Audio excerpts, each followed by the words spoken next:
Welcome to S6 TV Telugu బులెటిన్ల ముందుగా ముఖ్యాంశాలు. రేషన్ దుకాణాల్లో మంత్రి నాదెండ్ల తనిఖీలు.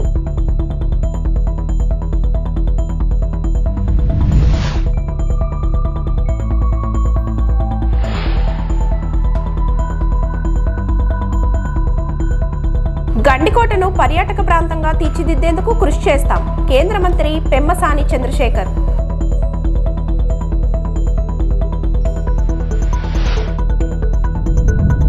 గద్దర్ ఫిల్మ్ అవార్డులను ప్రకటించిన తెలంగాణ ప్రభుత్వం.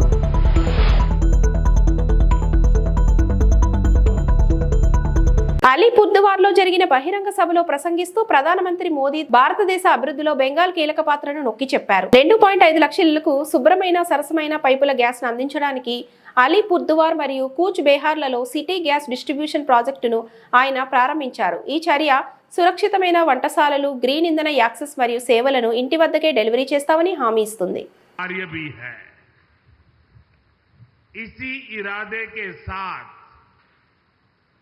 केंद्र सरकार यहां लगातार इंफ्रास्ट्रक्चर, इनोवेशन और इन्वेस्टमेंट को नई गति दे रही है. बंगाल का विकास भारत के भविष्य की नींव है और आज का दिन उसी नींव में एक और मजबूत ईंट जोड़ने का दिन है. कुछ देर पहले हमने इस मंच से अलीपुरद्वार और कूच बिहार में सिटी गैस डिस्ट्रीब्यूशन प्रोजेक्ट का शुभारंभ किया है. इस प्रोजेक्ट से 2.5 लाख से अधिक घरों तक साफ, सुरक्षित और सस्ती गैस पाइपलाइन को पहुंचाई जाएगी. इससे न सिर्फ रसोई के लिए सिलेंडर खरीदने की चिंता खत्म होगी, बल्कि परिवारों को सुरक्षित गैस सप्लाई भी मिल पाएगी. इसके साथ साथ सीएनजी स्टेशन के निर्माण से ग्रीन फ्यूल की सुविधाओं का भी विस्तार होगा. इससे पैसे की भी बचत होगी, समय की भी बचत होगी और पर्यावरण को भी राहत मिलेगी. मैं अलीपुरद्वार और कूच बिहार के नागरिकों को इस नई शुरुआत के लिए बधाई देता हूं. सिटी गैस डिस्ट्रीब्यूशन का ये प्रोजेक्ट सिर्फ एक पाइपलाइन प्रोजेक्ट नहीं है. ये सरकार की योजनाओं की డోర్ స్టెప్ డెలివరీ का भी एक उदाहरण है. ప్రజలకు ఎలాంటి ఇబ్బంది లేకుండా వచ్చే నెల 1వ తేదీ నుండి రేషన్ డీలర్ల వద్దే సరుకులు తెచ్చుకునే విధానాన్ని తీసుకొస్తున్నట్లు మంత్రి నాదెండ్ల మనోహర్ తెలిపారు.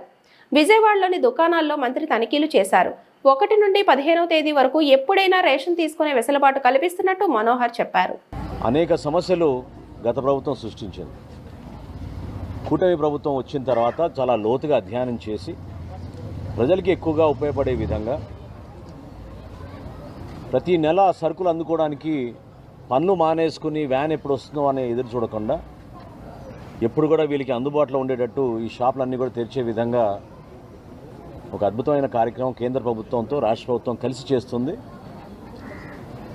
ఈ పథకాన్ని ప్రజలకి మరింతగా దగ్గరగా తీసుకెళ్లే విధంగా, అదేవిధంగా టెక్నాలజీని ఉపయోగించుకుని ప్రతి ఒక్కరికి మేలు జరిగే విధంగా ఎక్కడ పొరపాటు లేకుండా రైస్ స్మగ్లింగ్ అనేది ఆంధ్రప్రదేశ్లో జరగనీయకుండా చర్యల్లో భాగంగా ఈరోజు ఈ నిర్ణయం తీసుకుని ముందుకు వస్తున్నాం. ప్రతి ఒక్కరికి దాదాపు 1,46,00,000 రేషన్ కార్డులు మనకి ప్రభుత్వం మన ఆంధ్రప్రదేశ్లో ఉన్నాయి. కొత్తగా మేము నమోదు చేసుకోబోయే ఈ రైస్ కార్డుల కోసం ఈకేవైసీ మేము చేసినప్పుడు 96% పూర్తయింది. అంటే దాదాపు 4,42,00,000 మందికి జూన్ 1వ తారీఖు నుంచి మేము ఉచితంగా బియ్యం అందిస్తాం. అదేవిధంగా పంచదార కూడా అందిస్తాం. ఈ సరుకులతో పాటు సందర్భాన్ని బట్టి, అవసరాన్ని బట్టి ఎప్పుడైతే మార్కెట్లో ధరలు బాగా పెరిగిపోతాయో కందిపప్పు కానివ్వండి, లేదా వంట నూనె కానివ్వండి, తప్పకుండా ప్రజలకి పౌర సరఫరాల శాఖ నుంచి గౌరవ ముఖ్యమంత్రి గారు చంద్రబాబు నాయుడు గారి ఆధ్వర్యంలో, అదేవిధంగా ఉప ముఖ్యమంత్రి గారు పవన్ కళ్యాణ్ గారి సూచనలతోటి ఒక మంచి కార్యక్రమం ప్రజల్లో తీసుకెళ్ళడానికి ముందుకెళ్తున్నాం. దీనికి మేము ఏ విధంగా సన్నద్ధమయ్యామంటే, మా కమిషనర్ గారు ఒక యాప్ తయారు చేసి ప్రతి షాప్ ఫోటో తీసుకుంటున్నాం. ప్రతి షాపులో సరుకులు ఎంతవరకు వచ్చినాయని చూసుకుంటున్నాం. 29,760 ఫేర్ ప్రైస్ షాపుల్లో కూడా ఈ రోజుకి 92% షాపుల్లో ఆల్రెడీ ఇన్స్పెక్షన్ జరిగింది, సరుకులు కూడా చేరిపోయినాయి. ఇంకా మిగిలిన 6-7% ఈ సాయంత్రానికల్లా పూర్తి అయిపోతాయి.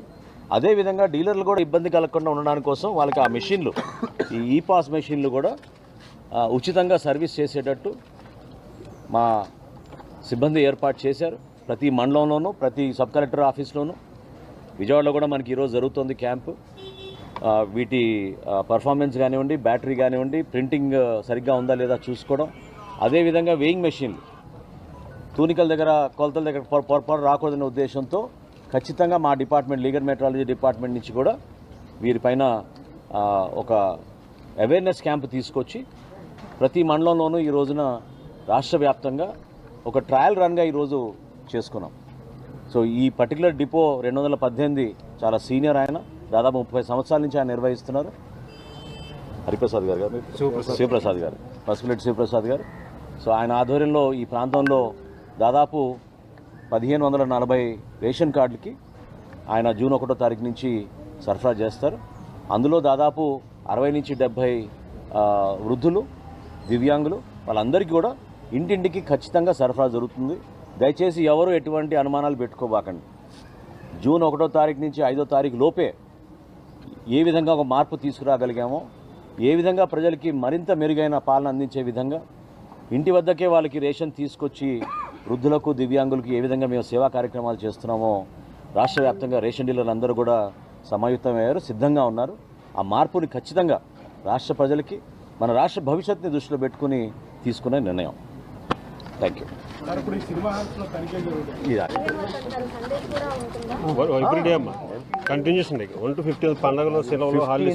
గండికోటను అద్భుత పర్యాటక ప్రాంతంగా తీర్చిదిద్దేందుకు కృషి చేస్తామని కేంద్ర మంత్రి పెమ్మసాని చంద్రశేఖర్ స్పష్టం చేశారు. అధికారంలోకి వచ్చిన 3 నెలల్లోనే పర్యాటక శాఖ నుంచి గండికోటకు సుమారు 78 కోట్లు కేటాయించామని చెప్పారు. జమ్మలమడుగు ఎమ్మెల్యే ఆదినారాయణ రెడ్డితో కలిసి గండికోట ప్రాంతాన్ని పెమ్మసాని పరిశీలించారు. శిథిలమైన నిర్మాణాలు, అద్భుతమైన శిల్పకళా నైపుణ్యాన్ని పరిశీలించారు. విజయనగర సామ్రాజ్య యుద్ధాలలో మెలకువలు తెలిసిన సైనికులను తయారు చేయడంలోనూ, సైనిక శిక్షణ ఇవ్వడంలోనూ ఈ ప్రాంతం పేరుగాంచిందని అన్నారు.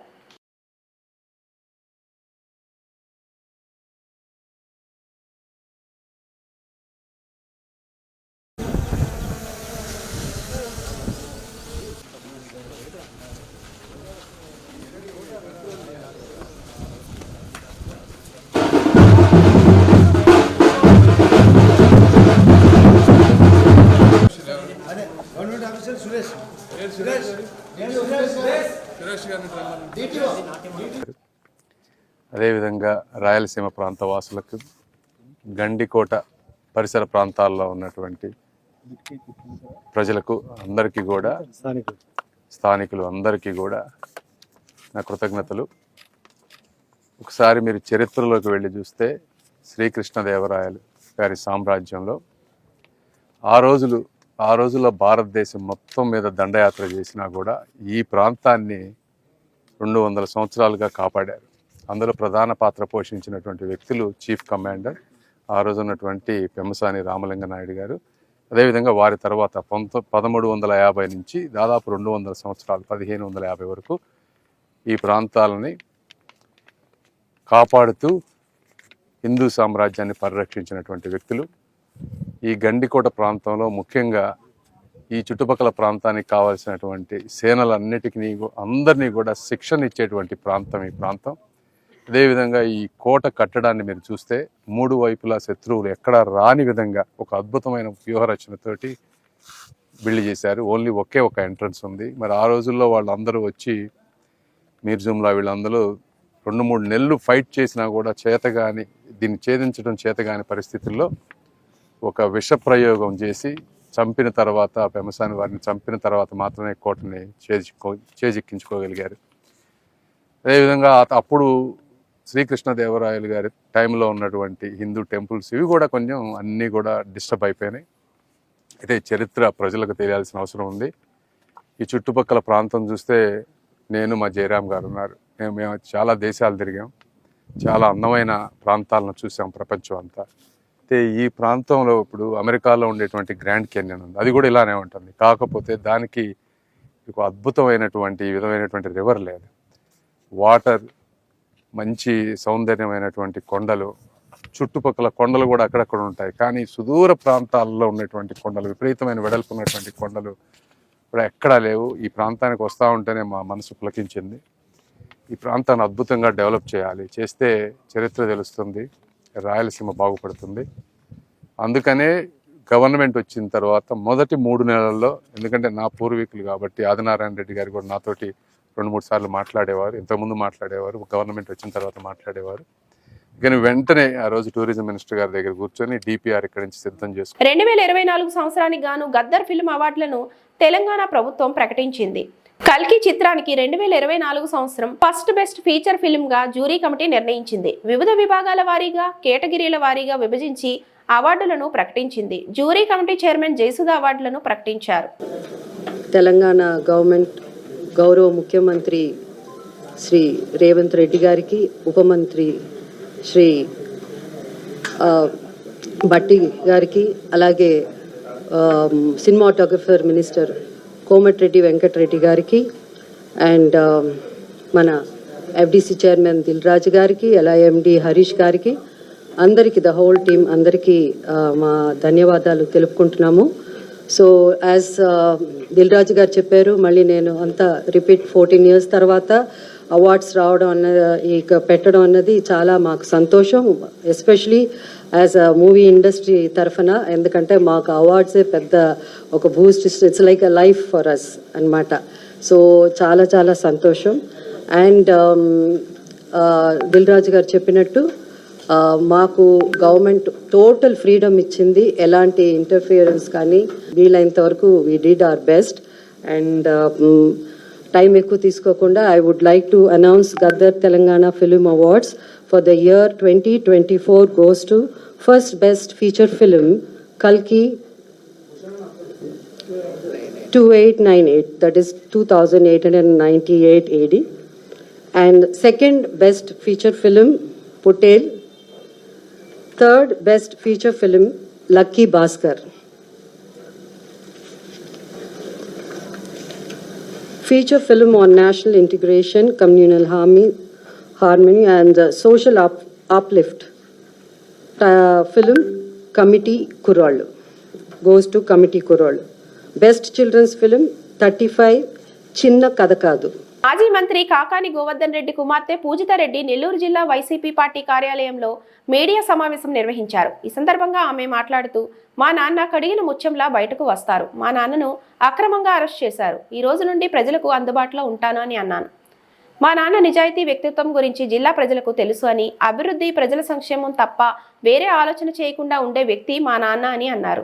మా తాతగారి నుండి నిజాయితీగా రాజకీయాలు చేస్తున్నామని, తప్పుడు కేసులు పెట్టి అక్రమంగా అరెస్ట్ చేసి మా నాన్న కష్టాలు పెట్టడం సరికాదని అన్నారు. మా నాన్నపై చాలా దుష్ప్రచారాలు జరుగుతున్నాయని, ఇది బాధాకరమని అన్నారు. కాలచక్రం బలమైంది, ఈ రోజు మా సమయం కాకపోవచ్చు, కానీ మాకు ఓ రోజు వస్తుంది, అప్పుడు రిటర్న్ గిఫ్ట్ ఇస్తానని అన్నారు. కడిగిన ముత్యంలో మళ్ళీ మా నాన్న ప్రజల ముందుకు వస్తారు అని, నియోజకవర్గం కార్యకర్తలకు, నాయకులకు అందరికీ నేను నిత్యం అందుబాటులో ఉంటానని పూజితారెడ్డి చెప్పారు. కాపాడుకోవాలనుకునే వాళ్ళు చాలా అరుదు. అటువంటి వాళ్ళని నాన్న సంపాదించుకున్నాడు, అదే ఆయన రాజకీయ ఎదుగుదల గురించి చెప్తుంది. నాన్న అరెస్ట్ అయినప్పటి నుంచి నాయకులైతే ఏమండి, కార్యకర్తలైతే ఏమి, జిల్లా ప్రజలైతే ఏమి, మా కుటుంబ సభ్యులైనటువంటి సర్వేపల్లి నియోజకవర్గ ప్రజలైతే ఏమండి, ప్రతి ఒక్కళ్ళు వచ్చి మా కోసం, మా అమ్మ మీరు దిగులు పడొద్దు, మేము ఉన్నాం మీతో, మీకేం కావాలన్నా మేము ఎప్పుడూ మీకోసం నిల్చొని ఉంటామని చెప్పి ధైర్యాన్ని ఇస్తున్నారు. వాళ్ళందరికీ పేరు పేరున ప్రతి ఒక్కరికి హృదయపూర్వకమైన ధన్యవాదాలు తెలియజేసుకుంటున్నానండి. సర్వేపల్లి ప్రజలు ఎవ్వరూ కూడా అసహనానికి గురి కావద్దు, అధైర్యపడద్దు. ఈ అడ్డంకులు లేకపోతే ఈ కేసులు అనేవి తాత్కాలికమైనవి. నాన్న మళ్ళీ కడిగిన ముత్యంలాగా అలాగే బయటకు వస్తారు, మళ్ళీ యథావిధిగా వచ్చి ప్రజల సమస్యల మీద, పార్టీ పనుల మీద దృష్టి పెడతారు. ఖచ్చితంగా నాకు ఆ నమ్మకం ఉంది. అప్పటి వరకు మీకెవరు లేరని అనుకోవద్దు.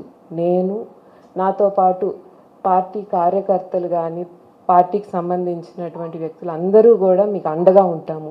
ఏ నిమిషంలో మీకు ఏ అవసరం ఉన్నా కానీ మేము మీకు అందుబాటులో ఉంటాము. నాన్న ఎలా అయితే నిత్యం ప్రతి ఒక్క మనిషికి అందుబాటులో ఉన్నారో మేము కూడా ఈ రోజు నుంచి ప్రతి ఒక్కరికి అందుబాటులో ఉంటామండి. మరి ఒకసారి పాత్రికేయ మిత్రులకు కానీ, నాతో పాటు నిలబడి ఇంత నాకు సపోర్ట్ ఇచ్చినటువంటి కార్యకర్తలకు కానీ, ఎంపీపీలకు కానీ, మండల కన్వీనర్లకు కానీ, ప్రతి ఒక్క నాన్న కోసం పనిచేసిన ప్రతి ఒక్క మనిషికి హృదయపూర్వకమైన ధన్యవాదాలు తెలుపుకుంటూ సెలవు తీసుకుంటున్నాను. యోగాతో సంపూర్ణ ఆరోగ్యం పొందవచ్చని జిల్లా కలెక్టర్ కె వెట్టి సెల్వి అన్నారు.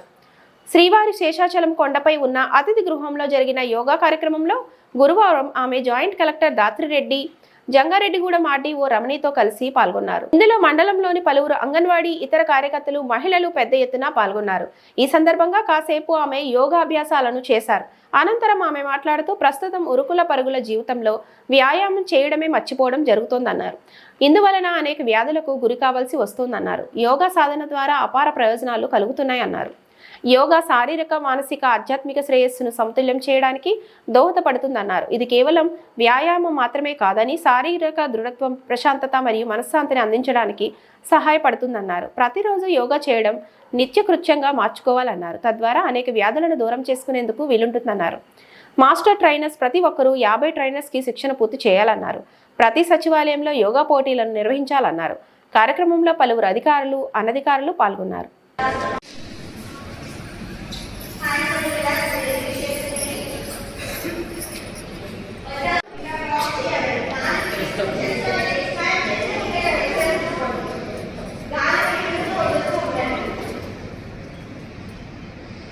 దీనికి మనం వాడేది పురుగులకు బదులు దశపర్ణ కషాయం అండి.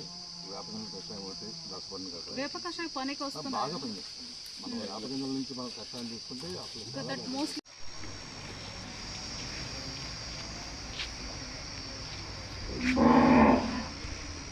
కింద లో లైన్ ఉంటే ఈ గ్రౌండ్ వాటర్ ఇంపౌండ్ అవుతుంది. బోర్లో కూడా ఇచ్చారు. ఈ చుట్టుపక్కల బోర్లు ఉంటాయి. 12 కేజీలు ఆల్రెడీ హార్వెస్టింగ్ ముడమకెళ్ళి అయిపోయింది. అంటే మేడం ఇక్కడ కొద్ది కలర్ మారుతుంది మేడం. స్వీట్ పొటాటో లాగా ఉంది. అంతేనా? హార్వెస్టింగ్ వచ్చిందా? హార్వెస్టింగ్ వచ్చింది. కాయలు హార్వెస్టింగ్ అయ్యింది మేడం. మళ్ళీ ఇంకా వస్తుంది. Harvested madam. మళ్ళీ చెట్టు అట్లానే ఉంటుంది మేడం. ఈ 4 ఆకులు పోయిన వెంటనే మళ్ళీ కొత్త ఆకు వస్తుంది మేడం. ఎంత అయితే ఇన్ఫెక్షన్ ఎక్కువ అయింది కదా కంట్రోల్ అయిపోతుంది. కాయ కూడా బాగుంది మేడం. కాయలు బాగుంటాయి. కంట్రోల్ అయిపోతుంది. మొత్తం 25 క్రాప్స్ ఉన్నాయి మేడం. అల్లూరు జిల్లా రంపచోడవరం డివిజన్ అక్రమ నాటు సారా స్థావరాలపై దాడి.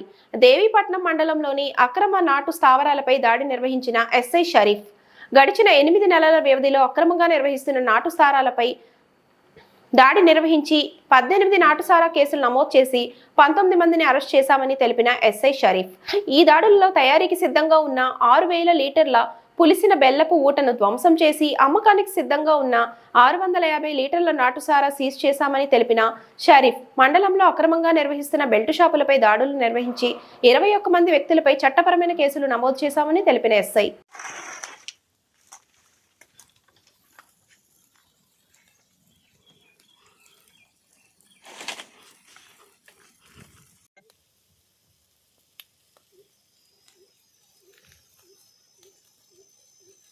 నమస్కారం అండి. నేను మీ దేవీపట్నం ఎస్ఐనే. గత 8 నెలల్లో నేను వచ్చిన కాడి నుంచి మా దేవీపట్నం పిఎస్ పరిధిలో 18 సారా కేసులు రిజిస్టర్ ఉంది. అందులో 19 మంది ముద్దాన్ని అరెస్ట్ చేసి జైలు రిమాండ్ పంపించడం జరిగింది. ఇప్పటిదాకా సుమారు 6000 లీటర్ల బెల్లపొట్టను సారా తయారు చేసే బెల్లపొట్టను ధ్వంసం చేయడం జరిగింది. అలాగే 650 లీటర్ల నాటు సారాను సీజ్ చేయడం జరిగింది. బెల్ట్ షాప్కి సంబంధించి అయితే ఇప్పుడు దాకా 21 కేసులు రిజిస్టర్ చేసి 21 ముద్దాన్ని అరెస్ట్ చేయడం జరిగింది. ఈ గ్రామంలో పిఎస్ పరిధిలో ఎక్కడైనా ఎవరైనా నాటు సారా కానీ అక్రమ బెల్ట్ షాపులు నడిపించిన వారిపై చట్టపరంగా చర్యలు తీసుకుంటాం. ఎవరైనా కేసుల్లో ఈ 3 అంతకంటే ఎక్కువ కేసుల్లో ఇన్వాల్వ్ అయి ఉంటే వాళ్ళపై మా ఉన్నతాధికారుల దృష్టికి తీసుకెళ్ళి వాళ్ళపై పీడీ యాక్ట్లు ఓపెన్ చేయడం జరుగుతుందండి. కోడి పందాలు పేకాట అనేది ప్రస్తుతం దేవపట్నం వల్ల ఎక్కడ లేవు. అటువంటి విషయాలు ఏమన్నా పిఎస్ పరిధిలో ప్రజలు మాకు తెలియజేస్తే వాటిపై రైడ్ చేసి వాటిని కట్ చేస్తామండి. ఈ తరచూ ఇప్పుడు ఎక్కువగా రోడ్డు ప్రమాదాలు ఎక్కువ జరుగుతున్నాయండి. కాబట్టి వాహనదారులు అందరూ తమ వాహనాలు జాగ్రత్తగా నడపాలని చెప్పి మేము కోరుకున్నాం. ఇంకా వాహనం నడిపే వాళ్ళు 2 వీలర్ మీద ఇద్దరు, ఆటోలో అయితే లిమిటెడ్ పర్సన్స్ 4 ఉంటుంది కాబట్టి అంతమంది ఎక్కి ప్రయాణం చేయాలి. తమ వాహనాలు జాగ్రత్తగా నడుపుకుని తమ గమ్యస్థానం జాగ్రత్తగా చేయాలని మేము అందరూ కోరుకుంటున్నామండి. తిరుపతి శ్రీ వెంకటేశ్వర స్వామి వారిని ప్రముఖ సినీ కథానాయకి శ్రియా సరన్ దర్శించుకున్నారు. గురువారం ఉదయం శ్రీవారిని సుప్రభాత సేవలో దర్శించుకుని మొక్కులు చెల్లించుకున్నారు. దర్శనానంతరం ఆలయ రంగనాయకుల మండపంలో వేద పండితుల వేద ఆశీర్వచనం అందించగా ఆలయ అధికారులు పట్టు వస్త్రంతో సత్కరించి తీర్థ ప్రసాదాలు అందజేశారు.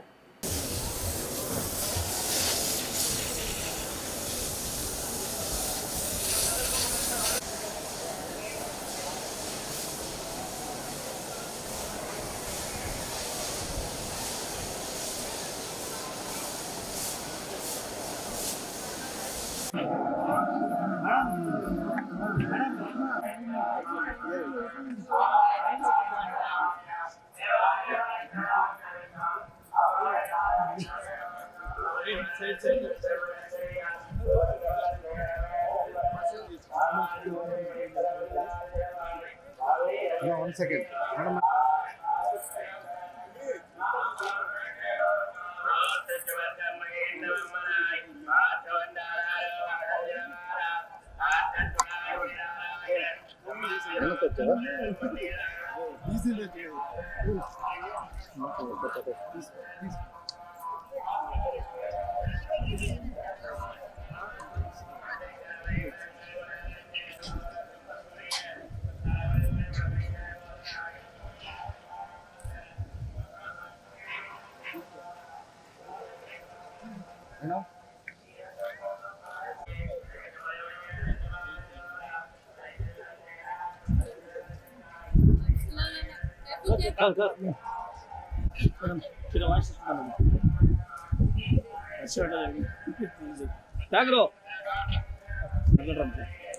ఇంజనీరింగ్ ఫీజులు పెంచొద్దు, బి కేటగిరీ సీట్లను కౌన్సిలింగ్ ద్వారానే భర్తీ చేయాలని, డొనేషన్లు తీసుకునే కాలేజీల యాజమాన్యాలపైన చర్యలు తీసుకోవాలని బీఆర్ఎస్వీ ఆధ్వర్యంలో మాసబ్ ట్యాంక్ ఉన్నత విద్యామండలి వద్ద నిరసన అనంతరం ఉన్నత విద్యామండలి చైర్మన్ బాలకృష్ణారెడ్డిని కలిసి వినతి పత్రం సమర్పించిన బీఆర్ఎస్వీ అధ్యక్షుడు గెల్లు శ్రీనివాస్ యాదవ్, ఉపాధ్యక్షుడు తుంగబాలు మరియు తదితరులు.